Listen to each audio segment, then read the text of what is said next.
Halina't pag-usapan natin 'to mga idol. Sa naging laban kasi ng Suns versus San Antonio Spurs ay binanggit ni Stephen Smith ang health issue kay Bradley. Ayon kay Smith ay nababahala siya sa kalagayan ng Suns ngayon at dahil yun sa pagkatalo ng team. At sumunod nga ay ang Philadelphia 76ers kung saan ay tanging si Kevin Durant lang ulit ang bumubuhat ng team at bigong maipanalo ang laban dahil hindi sapat ang kanyang naitalang puntos. Na 31 points, 8 rebounds at 2 blocks habang 13 points naman si Eric Gordon at 11 points, 9 rebounds at 5 assists si Joseph Nurkic at isa sa mga dahilan dito ng kanilang pagkatalo ay na-out-rebound sila, maging sa loob ng paint ay dinamina sila ng 76ers mula sa 60-42 ang points in the paint at ito na rin ang ikaapat na talo ng Phoenix Suns habang dalawa pa lamang ang kanilang naipapanalo.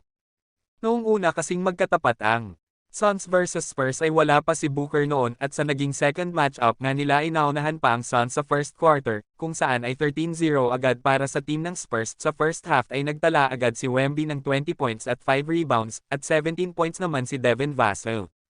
Habang sa Phoenix Suns naman ay nagtala si Kevin Durant ng 13 points at 10 points si Booker, ngunit natambakan nga sila sa pagtatapos ng second quarter sa score na 75-55. Sa third quarter ay nagawa pang makatabla ng Suns sa pangunguna ni Devin Booker dahil sa mainit na rin si Booker sa game ay trinestop pa nga nito ang player ng Spurs. Ngunit sadyang dominant performance naman ang ipinapakita ni Wemby na naging dahilan ng pagkatalo ng Phoenix Suns sa San Antonio Spurs. 38 points, 10 rebounds at 2 blocks si Wemby. 19 points si Zach Collin habang nasayang naman ang 31 points ni Devin Booker at 28 points at 6 assists din si KD.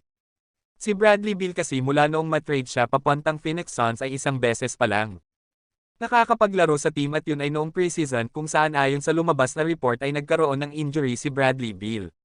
Sa kanyang likod na bukod sa pamamanhid kasi ng kanyang likod ay nakakaramdam din siya ng paninikip sa kanyang lower back. At huling nakapaglaro din ng 82 games si Bradley Beal noon pang 2018 at pagkatapos nga noon sa loob ng 4 na taon ay tanging 176 na lamang ang kanyang nailaro. Naayon din naman sa naging pahayag ni Coach Frank Vogel ay wala pang timetable kung kailan makakabalik. Pero madami din kasing mga fans ang nag-aabang talaga na makitang maglaro ang kanilang Big Three. Habang sa Lakers naman ay ito na ang kanilang second matchup sa Orlando Magic para sa NBA season, ngunit out pa rin para sa Lakers sina Taurean Prince, Vando, Gabe Vincent at Rui Hachimura. Sa first quarter ay naging dominante ang Magic na agad silang nakagawa ng 16-point lead at nagpapaulan din sila ng maraming 3 points. Sa second half naman ay trending ang moves ni Paolo Banchero kung saan ay naisahan niya si LeBron James na kahit nga anong gawin ng Lakers ay hindi talaga sila makahabol sa game na ito, at sinabi rin ni Coach Darvin Ham sa kanyang post-interview na ginawa niya ang lahat ngunit sa pagkatalo ng Lakers team ay wala na daw siyang magagawa.